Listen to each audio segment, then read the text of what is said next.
New series to the network alert. That's right. The show is called Diamonds Are Forever. It is here. It is now. It is hosted by me, Patrick Ramirez, and joining me will be Diamante Williams. Diamante and I go way back. We grew up together. We worked at times together and even shared our first apartment. Wow. We've laughed and partied together, and at some point we almost killed each other. You're going to see why. So this episode, you can get to know the man. So what is the show? The show is a weekly recap of the HBO series Hard Knocks. 5 episodes, our reactions, our thoughts and concerns, and of course, new for 2021, new categories. Of course, Hard Knocks 2021 has not started yet, so we would run it back on a previous Hard Knocks, kind of a preseason to the preseason.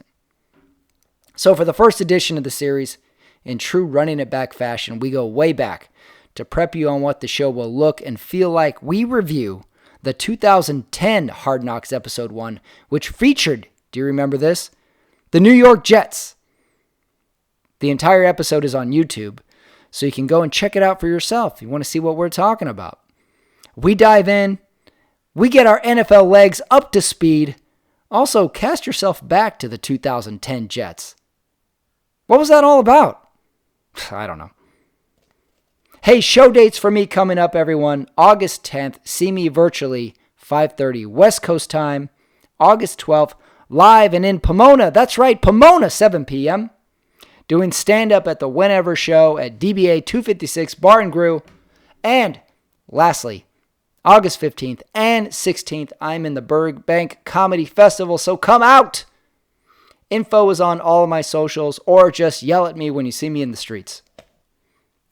And now I am proud to introduce the beginning of a new show to the family hosted by me, Patrick Ramirez, and Diamante Williams, the review of Hard Knocks 2010 New York Jets Episode 1, Diamonds Are Forever.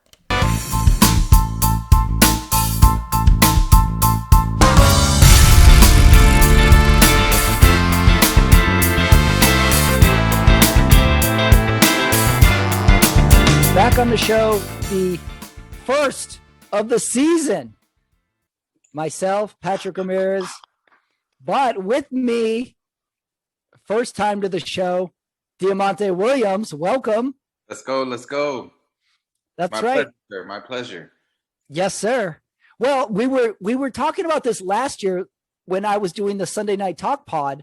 Yep. That you were like, one of your comments on my post was, I need to be involved with this. Yeah. Sports, talking, having fun, all over it. You got to have me in there.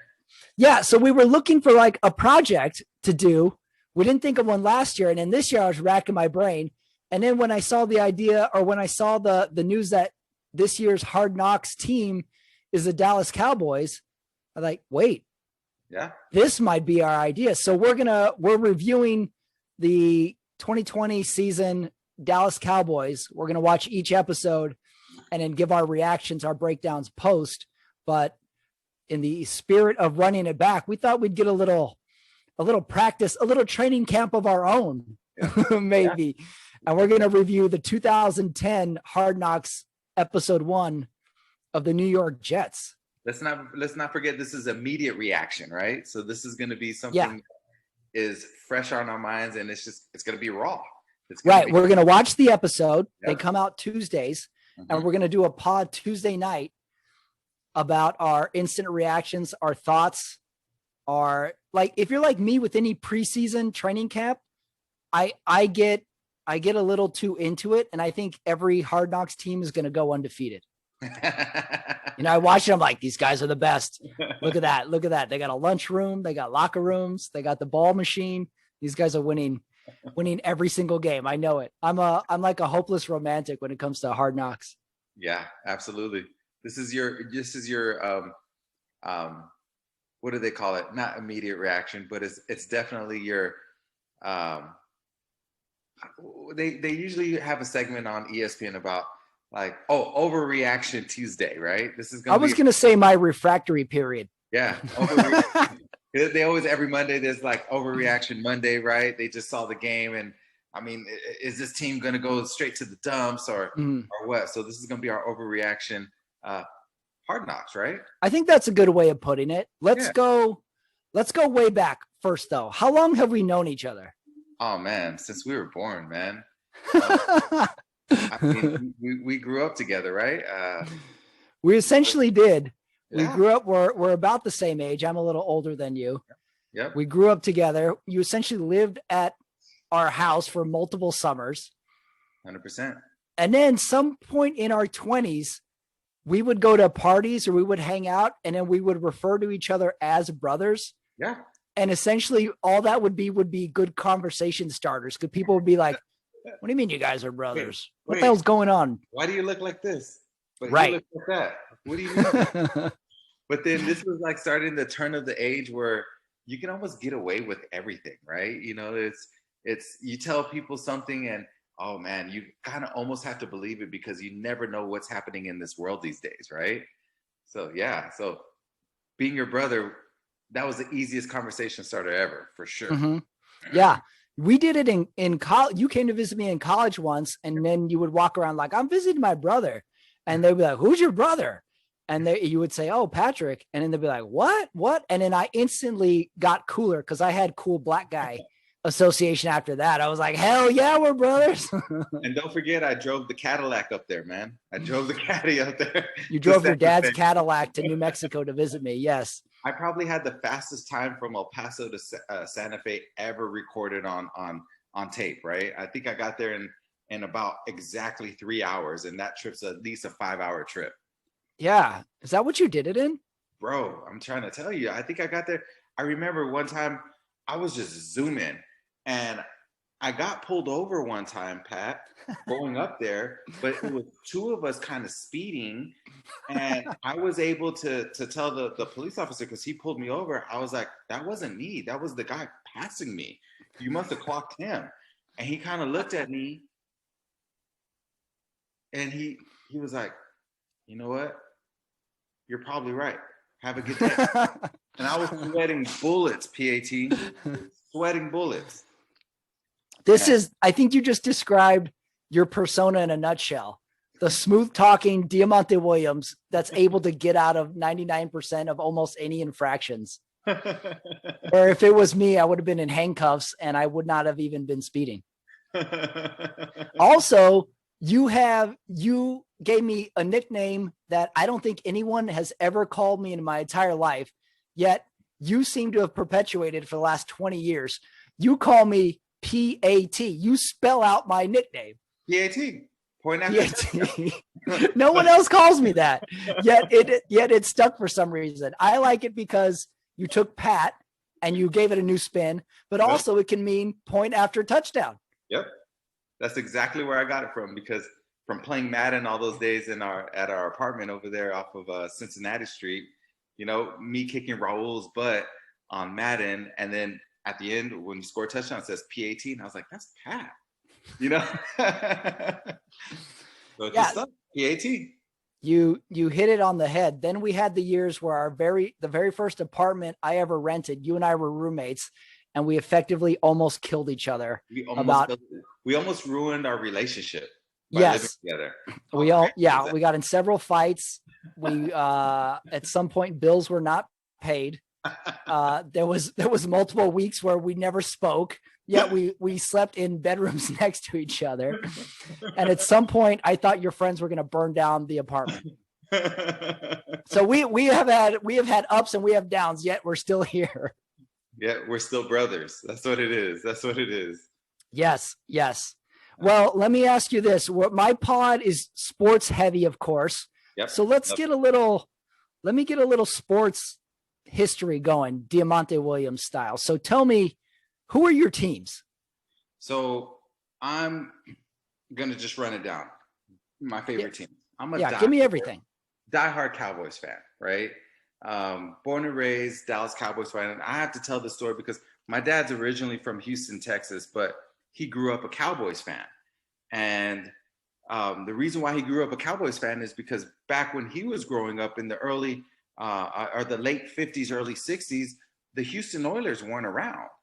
And so everybody was obviously Cowboys fans, right? And so when the Houston Oilers came to Houston, my grandfather, his dad, was stationed in Germany, so they had moved away from Houston. So he never rode that wave of Houstonians to jumping on the Houston Oilers and then eventually the Texans, right? So he just when he came back to the United States, he was just a Cowboys fan. Mm-hmm. And I remember my first memory of me wanting to be a Cowboys fan, or my dad actually yelling at the Cowboys. I remember, I'm not kidding you. This was their 1-16 season. It was, I think, 1989, if I'm Sounds not right. mistaken. Mind you, I'm probably about, it could have been 88. I was 6 or 7 years old at the time. And I remember I was sitting on the floor. My dad is sitting on his bed. We're watching the Cowboys in his room, and something crazy happened. And I just remember my dad yelling at the TV saying, "You're self-destructing. You're self-destructing," just yelling over and over at the TV. And that was the first time I ever knew at 7 years old what self-destructing meant. I think it's true for males, really kind of see a side of their dad through sports early on. Yep. Like, I always joke, I'm not fully sure who my dad's favorite teams are, but I know who he hates. That's more so what I know who my dad hates. I just know my dad hated Danny Ainge from the years of 1984 to 1991. He would yell at the TV. Yep. He hated Danny Ainge. Yeah. Where we're from is big Cowboys country, yet we're a million miles away from Dallas. Yeah. But we are Texas. Yep. But the Cowboys were good in the 70s, so it makes sense that a generation above us latched on to the Cowboys. Yep. So, yeah, it does make sense that that sort of association has come to be. But as a byproduct, we got a lot of Cowboy haters 100%. In our hometown. So that sort of is true, too. And then we were Cowboys heyday. We were kids in the 90s when they hit their second heyday. And I remember cars in the street with Dallas Cowboy flags. Yeah. And if you liked it, you just honked your horn at the car. I remember my uncle coming to my confirmation at a church with a Dallas Cowboys polo shirt on. Like, that was his dress nice clothes. It was the thing to be. It was, you had to be a Cowboys fan. But have you noticed that there's a lot of Denver Broncos fans in El Paso? I haven't seen that. Is that true? Yeah. You know why? Well, I just really realized this recently. The reason why there's tons of Denver Bronco fans in El Paso is because, number one, we're in the mountain region. So El Paso shows more Denver Bronco games than Houston Oilers or Houston Texans games now, because we're in that mountain region. So it's produced tons of Broncos fans out there. That makes sense. And now that I think about it, I know a couple. Yeah, your cousin Adrian's a Broncos fan. That's what I'm thinking. Yeah, my cousin is a Broncos fan. As a Raider fan, I must be morally opposed to this, of course. Yes, he's a Broncos fan. When I lived in Salt Lake City, it was all Broncos games as well. We always got the Broncos game as a late game as well. So yeah, the Broncos, I feel, are the NFL's Winona Ryder. They are shoved in our face so much, and we're forced to think they're cute for close to 25 years. And I get upset by it. Beyond that, I have no thoughts on the matter. What about other sports? What are your other teams? What are your basketball? So basketball, obviously, I'm a product of, I'm an 80s baby. So really kind of grew up in that 90s era. So obviously I'm not a Bulls fan, but I'm a huge Michael Jordan fan. I think a lot of us our age are, whenever you hear that debate, LeBron or Jordan, we're diehard Jordan. Like, LeBron's not even close to what Jordan was with us. But as a team, I'm a Houston Rockets fan, because during that era, also, us being Texans, you had the Houston Rockets winning a couple championships between when Jordan, retired for those few years. So grew up a Rockets fan, and I'm here in Houston. So that's basketball. Baseball. I go both ways. It depends on which team's winning, right? Being from Texas. So if the Rangers are winning, I'm a Rangers fan, but I'm living in Houston now also. And the Astros have been really balling lately for the past, I want to say 5 years now. They've been really good. So Houston, Houston Astros fan. Yes, sir. Any non-traditional sports you're a fan of? And if you say soccer, I'm going to be upset. Yeah, I'm a huge soccer fan. I'm just gonna say it. Right? Who's your team? Do you have a team? Do you follow? How closely do you follow the sport? I don't really follow like the European leagues. I mean, I follow them. I watch them. Of course, I know Messi. I know Ronaldo. I know Suarez. I know Paul Pogba. I know what club teams they play for. But as far as a club team, I mean, we grew up close to the border. My club team is a Mexican team, America, right? Los Aguilas. That's my club team out there. So big. I guess they're huge rivals to everybody knows Chivas as well, right? So, but soccer's I'm a big fan of soccer. You know what? I get into soccer, especially the World Cup years. Yeah. I always get into it to the point where I wish they had something every year. Like as everyone knows, I'm a huge cycling fan, and we have the Tour every year. Yep. So I'm always befuddled. Like, why doesn't soccer have a Super Bowl every year? Why don't they have a thing every year? Whereas the World Cup is 4 years. I really dug the Women's World Cup a couple years ago. Yes. And this is my male brain. All I end up doing is watching these badass ladies, and all I'm thinking is like, if I was a chick, what would I do with my hair on the field? Because you got the one chick will do the tight ponytail, then you'll see some of them will do the braids. Yep. Someone will do the cool European little shoelace hair tie. Yep. And then some chick will always say, fuck it, I have short hair. I'm going with short hair. So I just think of like, what would I do with my hair? Well, what if I was a soccer chick? What do I do? So I'm endlessly fascinated by soccer. I just wish there was some consistency to it where they have something every year, but we have Olympics this year. So that'll be cool to follow along. Would you rip your shirt off and show your sports bra? I would show my sports thong. Sports bra, that's so done. It's been done. I would run around like that. It's like, this is one for the gals. People go to the mall in their sports bra these days, right? Yeah, that's true. That's not even risque anymore.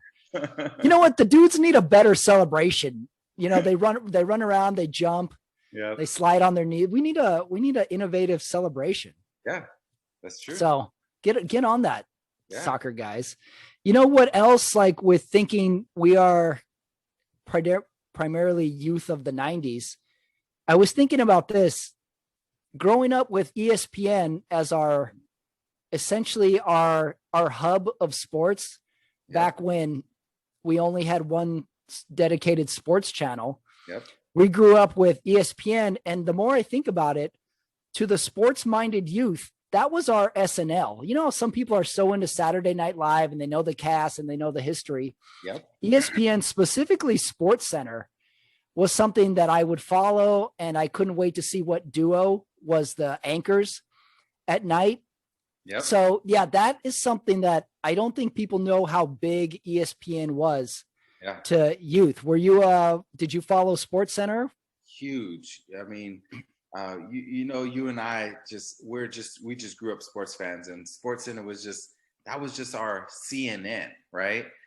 Good point. You would just turn it on, even if you weren't watching it. You would just flip it on and just have it going on in the background. Just going on, right?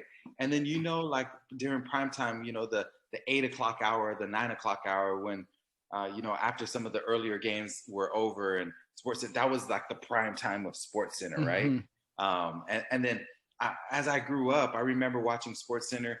The 3 to 5 o'clock hour of Sports Center was really informative. It's a totally different ball game on that type of Sports Center. It's highlights and everything, but it's more of it being broken down, play by play, team by team. A lot more information there. But I remember the two guys that I remember the most. Well, not two guys. There's a handful of them. Of course, I'm going to say Stuart Scott and Rich Eisen. That duo, before Rich Eisen went to start up with the NFL Network, that was a heck of a duo right there. Mm-hmm. Those were your guys? Those were the guys right there, man. They were the coolest dudes. They were young. They said hip things. They just made sports really fun. And of course, everybody loves Dan Patrick, right? He's got his own show right now. Do you watch the Dan Patrick show sometimes? Yeah, I catch it sometimes. Okay. I like it. I like his show. The Rich Eisen show's gotten pretty good over the years as well. Yep. Yeah. I remember the anchors as being like, I would equate them to, if I was 12 years old, these were guys who were freshly out of college and professionals. Yep. Because they weren't cheesy like local sports reporters. Yep. They were well spoken. You thought that they knew what they were talking about, and they were funny. They weren't cheesy. My favorite guy was Kenny Mayne. I loved Kenny Mayne because he was so dry. He had this one line. He would set up the game and he would say, like, the Pittsburgh Steelers are taking on the 49ers. The Steelers are 8-4. The 49ers are 7-5. On paper, this should be a great matchup. But as you know, games aren't played on paper. They're played inside of television sets. And then it would just go right into the highlights. And I'm like, that's so funny. That's so funny and witty. And then, of course, he was there very briefly, but it was Craig Kilborn, who was a sports anchor. And he was almost, his attitude was almost, he was annoyed to be there, you know, and it sort of worked though. It sort of worked that he was like sarcastic and sort of silly, and he was a little bit over it, but I thought it all worked. I couldn't get enough of it. I would always, like you said, the game would end and you would flip it to Sports Center. Yeah, absolutely. You wanted to immediately flip to Sports Center. You didn't want to hear the interview after the game. You wanted to get straight to Sports Center because you know they were going to show all the highlights. Mm-hmm. I remember also Keith Olbermann, and I used to think he was the coolest dude on ESPN. And I was like, oh man, I haven't seen this guy forever. And so I saw him on Twitter, and I'm a big Twitter guy as opposed to the Instagrams or Facebooks, right? So I was like, you know what, I'm going to follow Keith Olbermann. Worst mistake of my life. What happened?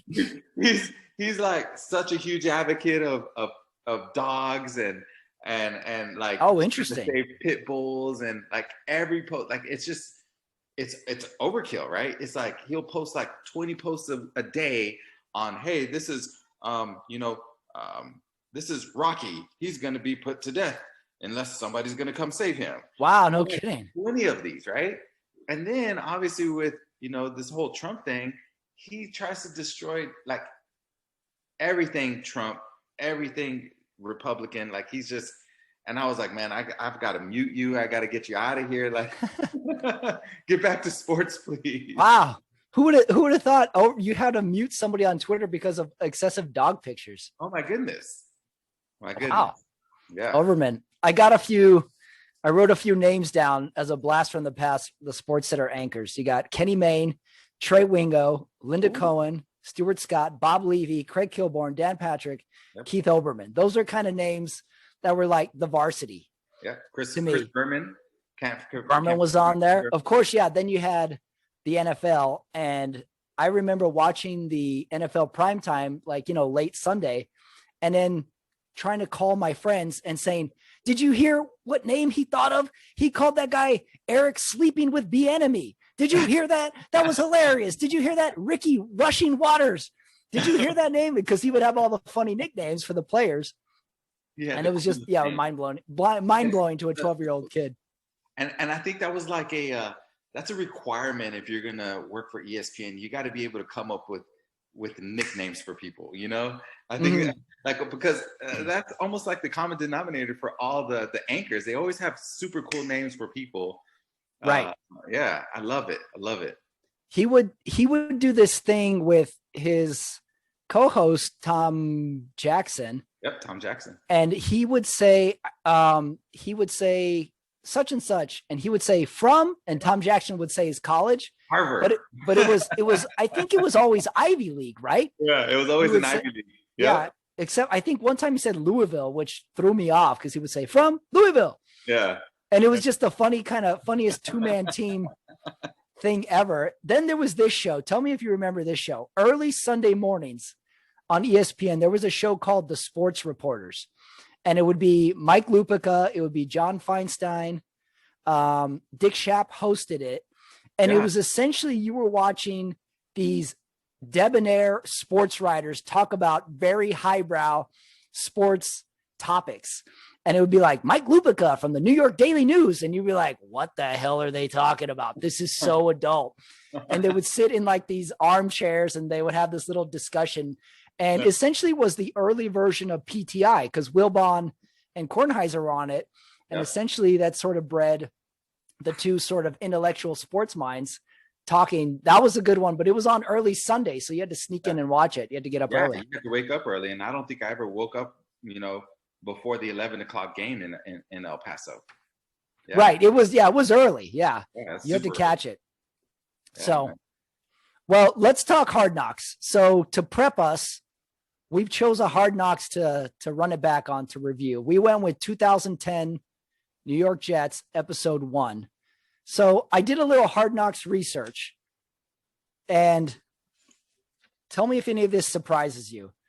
Hard Knocks started in 2001. Baltimore Ravens were the very first team that did Hard Knocks on. They were the defending champs at the time. Wow. 2002, they did the Cowboys. Then they took 4 seasons off. There's no Hard Knocks until 2007. Really? They didn't do a 2011. And then since 12 to 2021, they've always had a team. So I wonder if they took 2011 off because of that was a strike year, wasn't it? Right. Maybe that's possible. Yeah. That's possible. Maybe there was not a training camp. You're right. Yeah, I wonder why they went 4 years in between not doing a Hard Knocks. That's good. That's some good research right there, PAT. Okay, I got some more for you. Eligibility to be on Hard Knocks. This is what I like. This is what I want to know. Okay, to be on Hard Knocks, you cannot have a first-year head coach. You have to have not made the playoffs for the last 2 seasons. And you cannot have been on the show for 10 seasons. The only exception to that is the Cowboys 02 and 08, and they implemented the rule after that. Got you. No show. Okay, here's the interesting one I found out. Teams that have never been featured on Hard Knocks. There's a lot of them. I didn't think it'd be that many. Arizona Cardinals, Denver Broncos, New York Giants, Carolina Panthers, Pittsburgh Steelers, Indianapolis Colts, Jacksonville Jaguars, Tennessee Titans, Buffalo Bills, New England Patriots, Chicago Bears, Detroit Lions, Green Bay Packers, Minnesota Vikings, New Orleans Saints, Philadelphia Eagles, Washington Football Team, San Francisco 49ers, and Seattle Seahawks. 19 teams have never been on Hard Knocks. Well, I can tell you why for sure the Patriots haven't been on there, and that's Bill Belichick. He doesn't want any of those shenanigans around his camp. Yeah, obviously the team has the right to say they don't want to be on it. Absolutely. So we'll probably never get a Patriots Hard Knocks, at least in the Bill Belichick era. Of those teams, who do you think we missed out on? Are there any teams that you wish we had a Hard Knocks on? I have 2 out of that list that I really wish we had a Hard Knocks on. One especially, since Drew Brees is now retired, I would have loved to have had a New Orleans Saints Hard Knocks. Yeah. Yep. I would have also. I mean, just to be able to see a future Hall of Famer, do his thing in the off season. Yeah, absolutely. And that one comes to mind. And so does Seattle Seahawks. Just for the last, since 2012, that run that they've been on, I would have loved to see them, a Hard Knocks on them, especially Coach Carroll. Pete Carroll, right. You want to see how he is and how he interacts with his players. He's definitely a player's coach. Yeah, I think we would have gotten some great inspirational quotes, some great man-to-man talk. Same with Drew Brees. We would have got some great encouraging the rookies. We would have got some good QB to backup QB talk. I think we've been robbed of a good New Orleans Saints Hard Knocks. And then also I put a star by Chicago Bears. I would have loved to have seen a Cutler years Hard Knocks where he's just checked out, just doesn't care for training camp, doesn't care for meetings. I think we've been robbed of a Chicago Bears Hard Knocks as well. My wife watches that reality show that they showed on, I guess it's on E or whatever. It was Jay Cutler and his wife, right? Right. I don't know what it was called, but he married one of the girls from the Hills. I mean, I don't know what reality show. Yeah. I've only seen 13 and a half episodes, but that's it. That's it. That's it. And the reunion show, but that's it. They portrayed him as the biggest bum ever, which just correlated to what his football career was. So I think they portrayed him very well. Of all the QBs in NFL history that pretty much fell ass backwards into a multi-year, multi-million-dollar career, Cutler's got to be one, and I'll throw Jeff George into one as well. It doesn't seem like that dude was ever in shape. He looked like he was 42 years old from the moment he entered the league, and he probably played with 10 plus teams over a 12-year career. So maybe the joke's on us. Yeah, seriously. And you got to throw Sam Bradford in that category where he just raked in the money and was just horrible. Not a Bradford's an interesting one. Yeah. 2010. Let me tell you what I found out for just 2010 in general in the NFL. 2010 New York Jets was Hard Knocks. Okay, the number one draft pick 2010, you already said it, Sam Bradford went to the Rams that year. Oh, man. Hit it right on the head. Sam Bradford is now in the league. The iPad was unveiled in 2010. And then as far as the Jets go, that year, they went 11-5 and made it to the AFC Championship year. That year, they were on Hard Knocks. They lost to Pittsburgh, who eventually lost to Green Bay in that year's Super Bowl. Which was in the Cowboys Stadium. Right. That's true. Wow. The overtime rule changed this year. It was no more sudden death. They had the chance to answer as well. So a couple little things going on in the NFL that year as far as 2010. That long, huh? Yeah, like 2010. We're talking 11 years. Yeah, wow. Well, this is what I love about sports and also what I hate about sports is at some point, sports just makes you feel old. Yeah. Because I was telling someone this, I was watching the college championship this last year. Yep. And they're like, they got the cornerback from Alabama, Patrick Surtain. And I'm like, the name sounds familiar. I wonder if he's related to that other Patrick Surtain. And at some point they say, yeah, that's his son. The guy I follow not only has a son in college. Yeah. And there was a few of them this year. You have Asante Samuel. He used to play for, if I'm not mistaken, the Patriots. His son got drafted this year as well. I hate sports. I hate it. And then the other cornerback, Horn, his dad was Joe Horn, right? Oh, right, the receiver from New Orleans. Yeah. There were so many like that. We're starting to see this now as we get older, right? Mm-hmm. I know. The people that we watched, their kids coming through college and getting drafted, which I think is pretty cool. I think I hate it. I just feel so old. I hate it. Okay, here's some Hard Knocks questions for you. Okay. What goes into a good Hard Knocks season? Drama. And drama's it definitely has to have is important for hard knock season. And then you just can't have a boring team. And I think that's why they haven't gotten the Jacksonville Jaguars. That's why they haven't got, who else? The Washington football team. Like you want a team that is on the cusp of maybe doing something big. And then you want a team that they got some drama around them. Right. Mm-hmm. So I think it makes a good Hard Knocks. Yeah, I definitely got as my number one is you need to cover a team that is on the brink. Yeah. You need a team that almost made the playoffs or added some things that could be the last piece of the puzzle. So you need that team on the brink. A couple years ago when they did the Texans or the Rams, I just never saw them as going anywhere. Yeah. So just they inherently weren't that interesting. I wrote down, we need a team on the brink. We need a crazy coach, whether it be head coach, assistant, special teams. We need a crazy personality on staff to have a good Hard Knocks. We need an out of control player. We need a player that curses all the time, that seems to be in his own planet. And then I think the city plays a role as well. Yep. We need a good city. And then, like you said, we need some sort of off the field drama. Yes. To have a good Hard Knocks. Did I leave anything out? What else would you add to that list? I would say they need to have they've got to have that one rookie that for some reason these producers have that foresight that, and this guy's going to be special someday. You're right. They typically follow their highest drafted rookie. Yeah, yeah. And they also sometimes pick out an undrafted rookie, because I remember that 2008 Cowboys.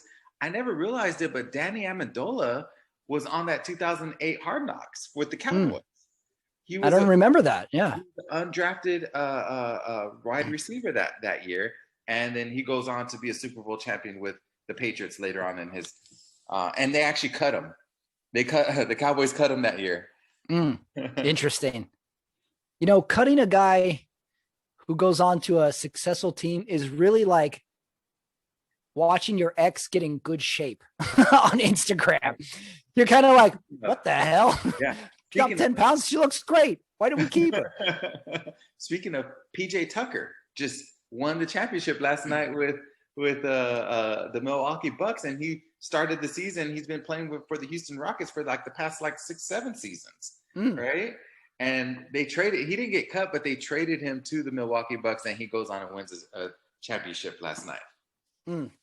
Wow. That hurts. I would find myself in a bottle that night if someone I cut or let go had a successful season within 1 to 3 seasons. Yep. That'd be brutal. It'd be like, kids, don't talk to me tonight. Tom Brady. Tom Brady, the ultimate. Yeah, you're right. The ultimate. I'm going to do it inside of 12 months too. Oh my God. My hair is going to go back to natural brown. I'm going to lead a team to a Super Bowl that none of you guys gave a shit about a year ago. Yeah. And by the way, I'm going to do it at 45 years old. So screw you. And my 40 time got better. Somehow my 40 time got better. All right, let's get into it. 2010 Jets. Okay. What was your favorite part about this first episode? What struck you? Rex Ryan. Coach Rex Ryan. It was what struck me. I mean, he's, everybody knows Rex Ryan. He's got that personality that's just bigger. He had the New York personality. Yeah. He was a perfect fit for New York. He's bigger than life. He's a player's coach. I think Bart Scott said it best. He said everybody loves him because he's one of us. He speaks like us and everything. He's just a player's coach, and that's what he's always been known for, right? Yeah, so he hit the bill of we got a crazy personality, and in this year it happened to be the head coach. Yeah, absolutely. Yeah. So what I thought was really funny though, when the episode started, Pat, they made New York look like it was some country town. And they said, oh, the city's getting ready, which I forgot what city they're actually having their training camp in.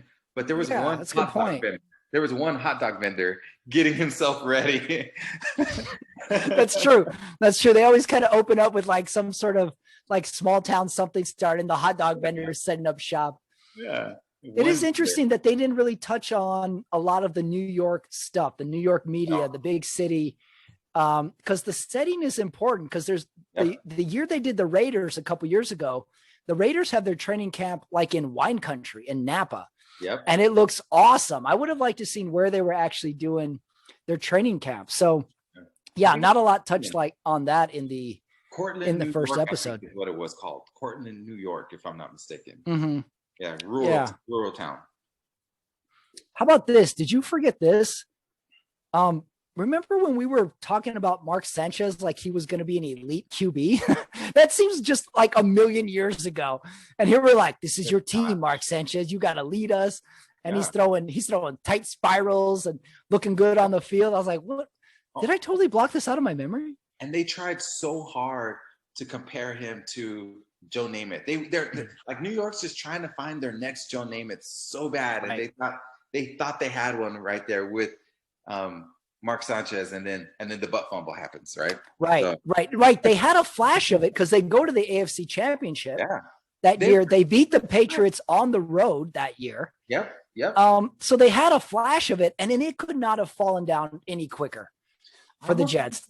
I almost want to say they went back-to-back years. I didn't do the research, Pat, but if my mind is correct, they beat the Patriots one year, and then the next year I think they lost to the Patriots.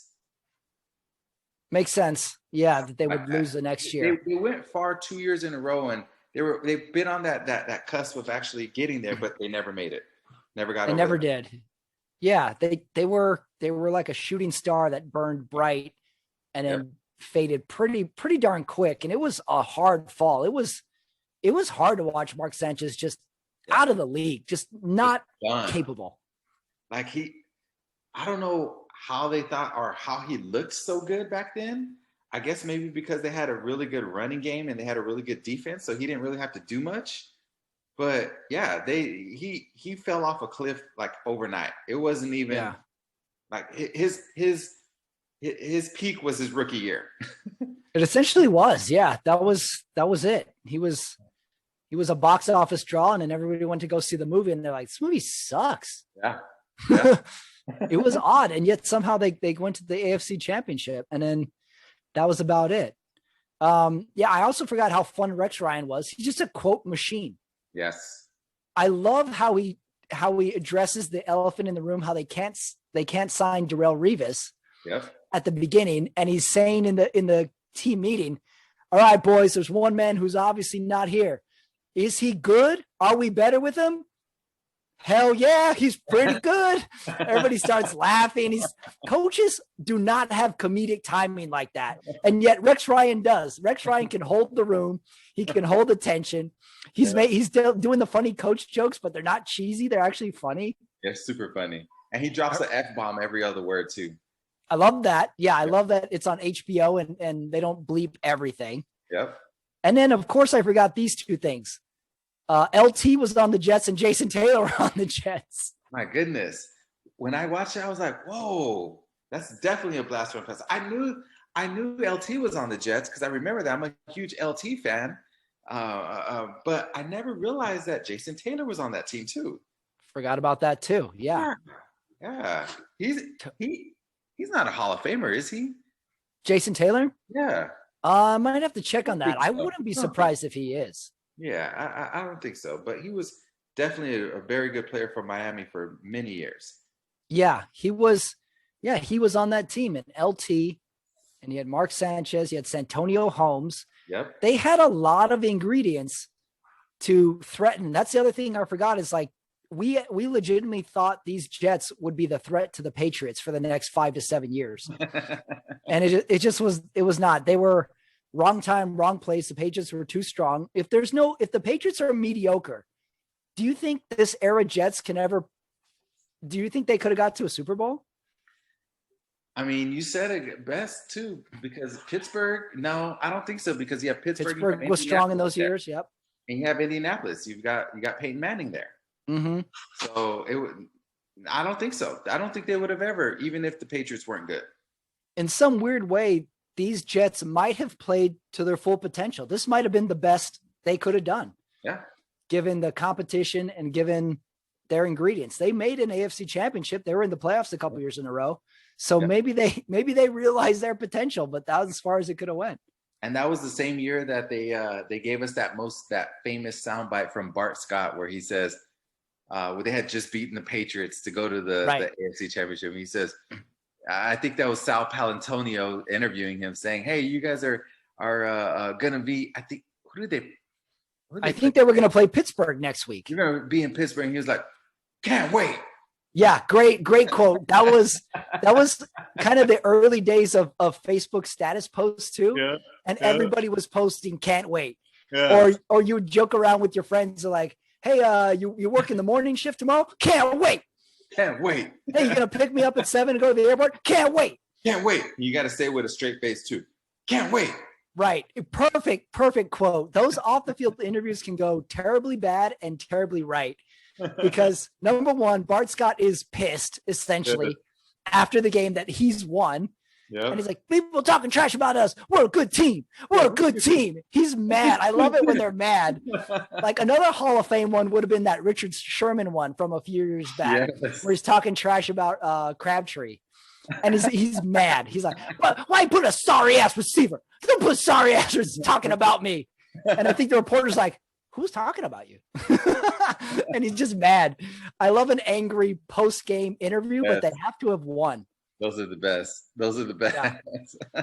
Are you like me? Does this annoy you when they're interviewing a player on the field and they're like, "Oh, how did the game go? Describe that fourth quarter."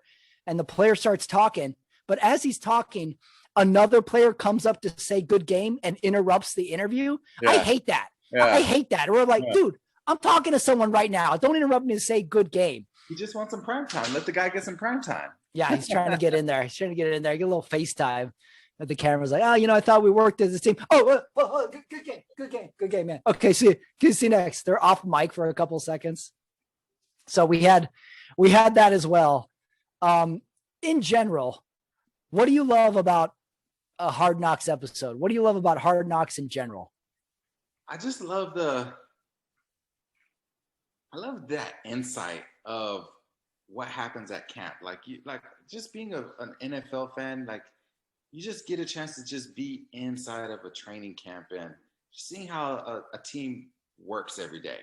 Yeah, I wrote that down too. I love seeing the locker room. I love seeing them put on fresh gear.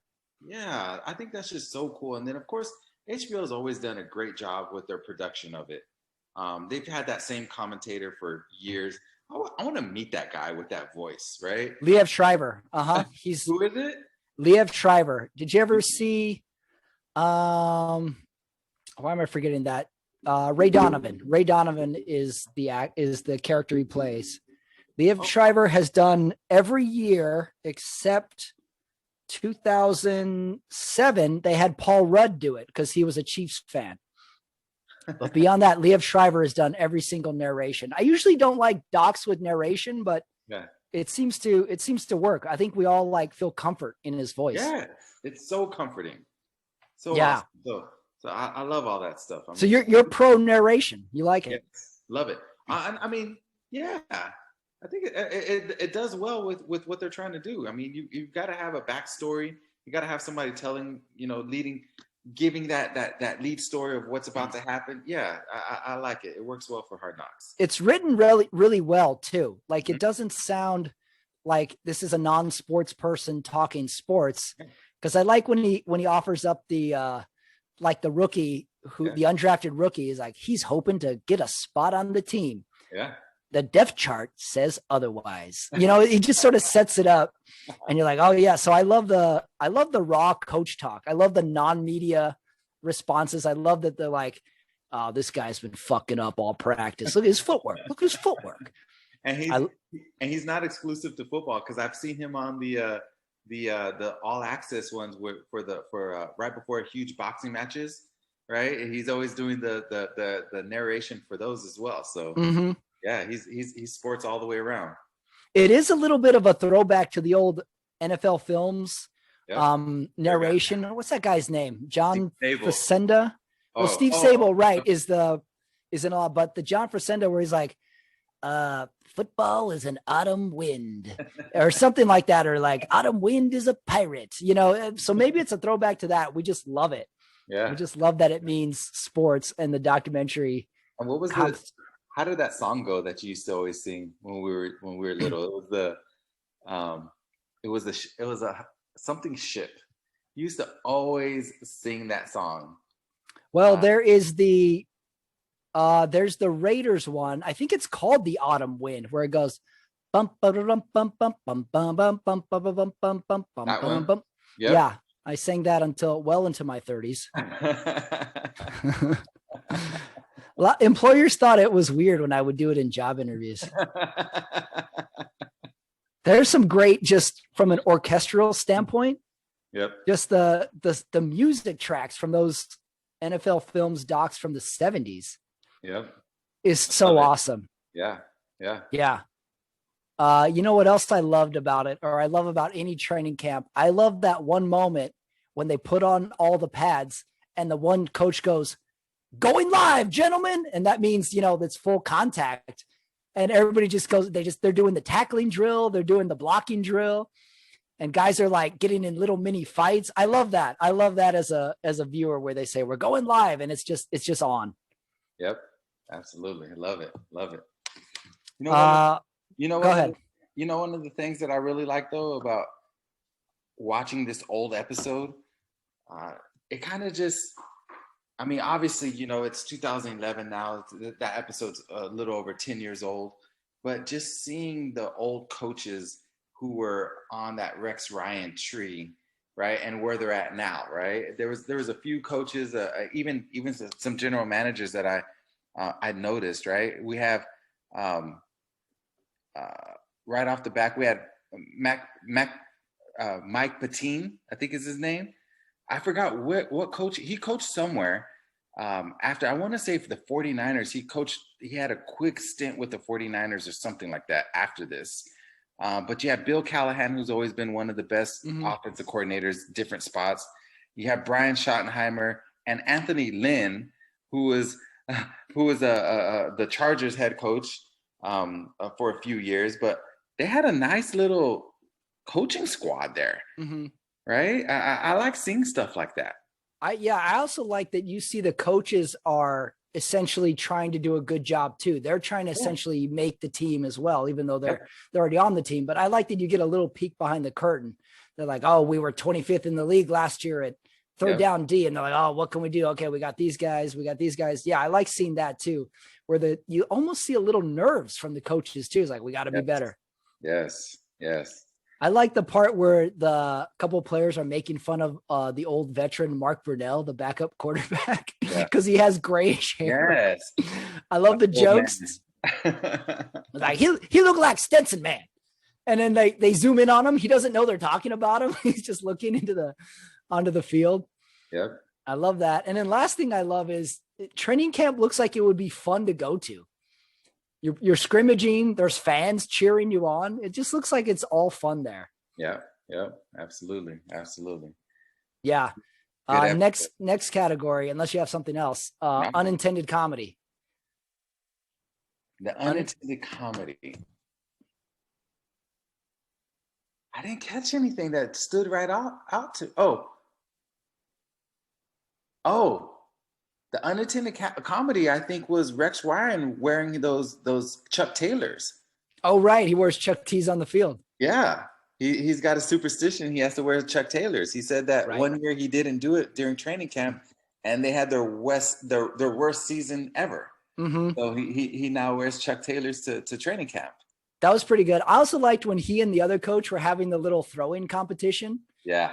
And they were kind of talking trash, and then they were trying to catch punts, and the one coach trips over his own feet.